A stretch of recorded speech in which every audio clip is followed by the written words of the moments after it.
और बड़ी खबर आपको बता दें, ईरान के लगातार हमले से यूएई नाराज है। ये बड़ी जानकारी सामने आ रही है। यूएई राष्ट्रपति ने सेना की तैयारी का जायजा लिया है। ईरान जो लगातार हमले कर रहा है, उससे अब ये बड़ा अपडेट सामने आ रही है कि यूएई नाराज है और अब सेना की तैयारी वहां पर का कुछ उसका जायजा खुद राष्ट्रपति ने वहां पर लिया है। यानी कि नौबत आई, जरूरत पड़ी तो इस युद्ध में यूएई भी शामिल हो सकता है अपने बचाव के लिए, अपने हितों की रक्षा के लिए, अपने लोगों की सुरक्षा के लिए। क्योंकि यूएई जो सुरक्षा के पैमानों पर सबसे ज्यादा कारगर माना जाता था, उसके बाद जिस तरीके से अब वहां पर हमले हो रहे हैं, लोग काफी खौफजदा हैं और लौट कर आ रहे हैं। ऐसे में अब आपको दिखाते हैं कि ईरान का यूएई पर विध्वंसक हमला। सबसे पहले जानिए कि 238 बैलिस्टिक मिसाइलें दागी गई हैं और 28 फरवरी से अब तक कहां पर हमला किया गया, ये हम आपको दिखा रहे हैं। कैस्पियन सागर इसमें शामिल है। यूएई में आप देखिए, क्योंकि पर्शियन गल्फ, यहां से स्ट्रेट ऑफ हॉर्मूज का रास्ता जो है ओमान और पर्शियन गल्फ से होकर गुजरता है, यूएई सबसे करीब है। और यूएई के 7 एमिरेट्स इसमें शामिल है, जिसमें दुबई और अबू धाबी पर सबसे ज्यादा हमले हुए हैं। हालांकि दावा ईरान की तरफ से लगातार ये किया गया है कि जहां पर अमेरिकी सैनिक छुपे थे, उन्हीं इमारतों को निशाना बनाया गया है, अमेरिकी बेस को लगातार निशाना बनाया जा रहा है। लेकिन इन सब के बीच अब यूएई भी लगातार इस पूरे मामले में अपनी प्रतिक्रिया सामने दे रहा है। और अब तक की जो बड़ी जानकारी सामने आ रही है वो ये कि यूएई नाराज है। ईरान द्वारा जो लगातार हमले किए जा रहे हैं उससे यूएई नाराज है और अब वहां के राष्ट्रपति खुद सेना वहां पर किस तरीके से तैयारी कर रही है उसका जायजा लेने के लिए पहुंचे हैं। 2 से 38 आपको बता दें कि बैलिस्टिक मिसाइलों का इस्तेमाल किया गया है, जिसमें अब देखिए क्रूज मिसाइलें जो है वो 8 क्रूज मिसाइलें इस्तेमाल की गई हैं। ड्रोन 1422 ड्रोन का इस्तेमाल किया गया। सबसे ज्यादा इस युद्ध में इस्तेमाल ड्रोन का ईरान द्वारा किया जा रहा है और 1422 ड्रोन का इस्तेमाल होना कि कितना बड़ा ये आंकड़ा। इन सब के बीच बड़ी खबर आपको बता दें, यूएई के राष्ट्रपति ने डोनाल्ड ट्रंप से बात की। अमेरिका के राष्ट्रपति से यूएई के राष्ट्रपति ने बातचीत अब की है। ये बड़ा अपडेट सामने आ रहा है कि यूएई के राष्ट्रपति द्वारा अमेरिकी राष्ट्रपति से बात की गई है।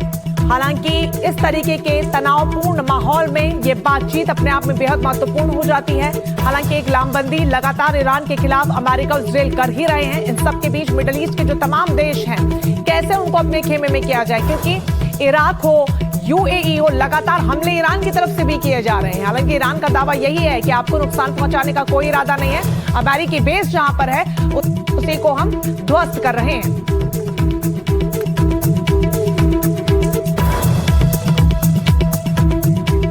एक और बड़ा अपडेट युद्ध से जुड़ा हुआ आपको बता दें, आईआरजीसी ने मिसाइल की तस्वीर जारी की है। ईरान की ताकतवर सेना आईआरजीसी इजराइल और अमेरिका के खिलाफ ऑपरेशन ट्रू प्रॉमिस 4 लॉन्च किया गया, उसकी तस्वीरें जारी की गई हैं। ईरानी सेना ने मिसाइल की 29वीं वेव जारी की है। ये तस्वीरें डराने वाली हैं। ये तस्वीरें ये बता रही हैं कि ईरान किस कदर तैयारी कर रहा है और ईरान की शक्तिशाली सेना आईआरजीसी, उसकी तरफ से ये तस्वीर मिसाइल हमले को लेकर जारी की गई है। ऑपरेशन ट्रू प्रॉमिस 4 लॉन्च कर दिया गया है। समझिए कि यहां से ईरान की तैयारी कितनी पुख्ता है।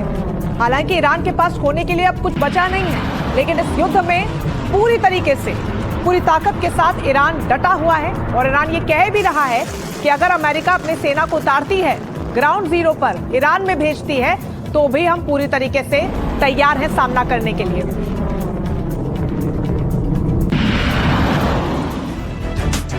तो लगातार युद्ध से जुड़े बड़े अपडेट वॉर रूम से हम आप तक पहुंचा रहे हैं। इस वक्त की बड़ी जानकारी आपको दे दें, ऑपरेशन एपिक फ्यूरी में 7वीं मौत को लेकर बड़ा अपडेट सामने आ रहा है। ईरानी हमले में घायल सैनिक की मौत हो गई है। सऊदी अरब में हमले में जख्मी हुआ था ये, और इलाज के दौरान सैनिक ने दम तोड़ दिया। सेंटकॉम ने मौत की पुष्टि की है। तो ये बड़ी खबर आपको बता रहे हैं, जहां पर ऑपरेशन एपिक फ्यूरी में 7वीं मौत हुई है।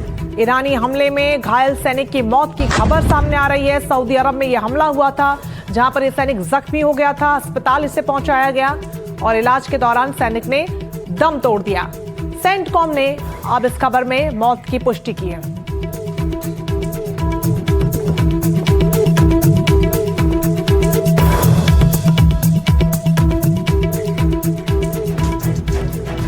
तो अमेरिका और इजराइल के हमले के बाद मिडिल ईस्ट में हालात बिगड़ चले हैं। जंग कितनी लंबी चलेगी ये कहा नहीं जा सकता।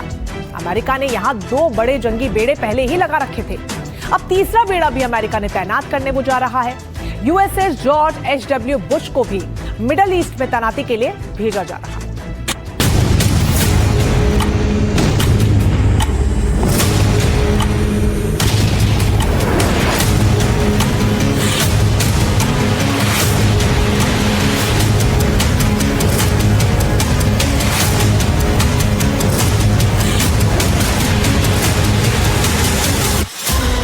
ईरान पर और तेज होंगे हमले।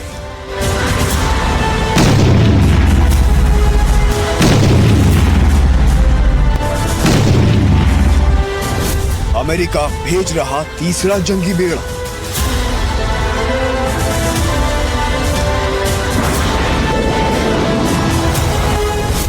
आ रहा है यूएसएस जॉर्ज एच.डब्ल्यू. बुश।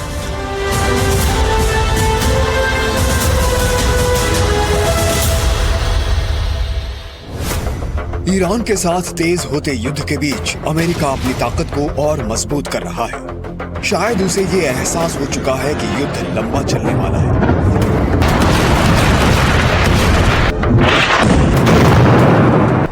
और शायद उसने ईरान को जितना आंका था वो कम था। अब खबर आ रही है कि अमेरिका इस क्षेत्र में अपना तीसरा जंगी बेड़ा तैनात कर सकता है।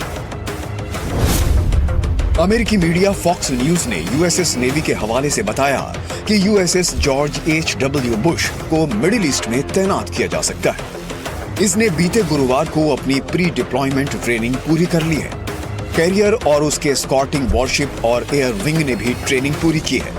कैरियर स्ट्राइक ग्रुप के जल्द ही तैनात होने और पूर्वी मेडिटेरियन की ओर जाने की उम्मीद है। ये अगले 10 से 12 दिनों में यहाँ पहुंच सकता है। मेडिटेरियन में पहले अमेरिका ने दुनिया के सबसे बड़े aircraft carrier USS Gerald R Ford को कुछ समय पहले तैनात किया था। इसके बाद ये सुएज कैनाल से गुजरते हुए रेड सी में पहुंचा। इसकी जगह यूएसएस जॉर्ज एच.डब्ल्यू. बुश ले सकता है।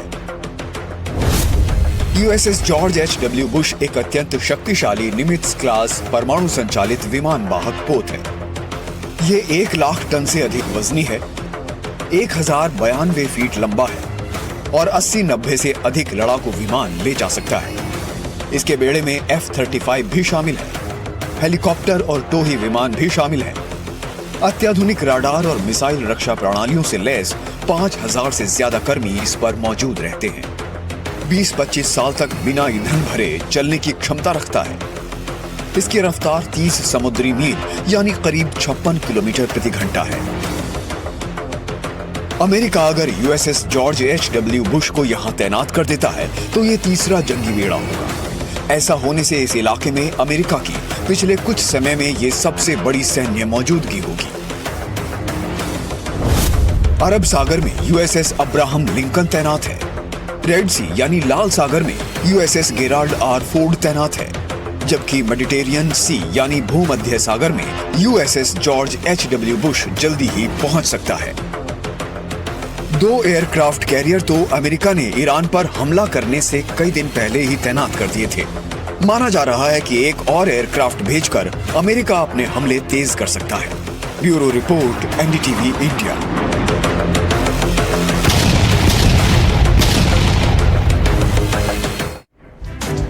इस बीच अमेरिका ईरान जंग से जुड़ा एक और बड़ा अपडेट आपको बता दें। धुआं हुआ है तेहरान का आसमान। काले धुएं के गुबार से आसमान छिप गया है। तेल ठिकानों पर हमले के बाद धुएं से आसमान ढका हुआ नजर आया। तेल डिपो को निशाना बनाया गया था। उसके बाद ये तस्वीरें दुनिया भर ने देखी जो इस वक्त हम आपको दिखा रहे हैं। दूर से ही देखने पर यह समझ आता है कि सब कुछ धुआं नजर आ रहा है। उसके आगे रास्ता भी नजर नहीं आ। तेहरान का आसमान कैसे काले धुएं से पूरी तरीके से सराबोर हो उठा। ये तेल डिपो पर किए गए निशाने के बाद की तस्वीरें आपको दिखा रहे हैं, जहां पर ऐसे लगेगा कि लंबी आग की लाइन आपको नजर आएगी। हर तरफ आग धधकती हुई नजर आई और उसके बाद ये धुआं बता रहा है कि कितना जबरदस्त ये पूरा हमला रहा।